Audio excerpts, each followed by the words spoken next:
Այդքան դեպքեր, երբ սրբազաններ պաշտոններու վրա կմնան հագարակ բացահայտ պաստերու,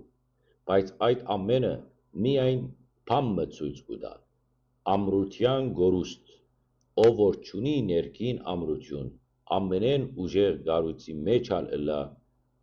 գչքանա։ Պետրոսը գավարտե այս գլուխը այս խոսքերով.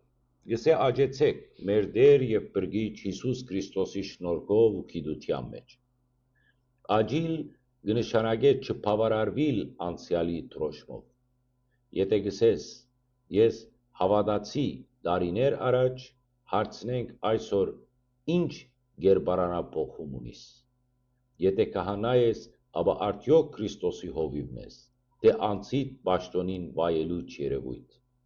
Եթե եպիսկոպոս ես, արդյոք ունիս ձնգաչոք աղոթքի խոնարհություն, թե դիվանագիտական շրջանցումներ։ Սրբությունը չսկսիր ինստիտուտներեն, այլ անձերեն, նույնպես բարեկարգումը։ Եվ եթե այս սերտողությունը հնչե քո սրտիդ մեջ, որպես խայտ, ուրեմն փառք Տիրոջը։ Աջիլ շնորհքի մեջ կնշանակե ցկել փառքը եւ ընդունել խոնարհությունը։ Որպես եզրակացություն սիրեիներ ասեմ,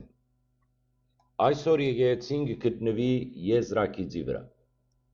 Մեկ կողմին փառքի եւ ժողովրդականության ծուղակն է, մյուս կողմը Քրիստոսի խաչելության ճամփան։ Մեկ կողմը թիրք, պաշտոն եւ իշխանության ծարավն է,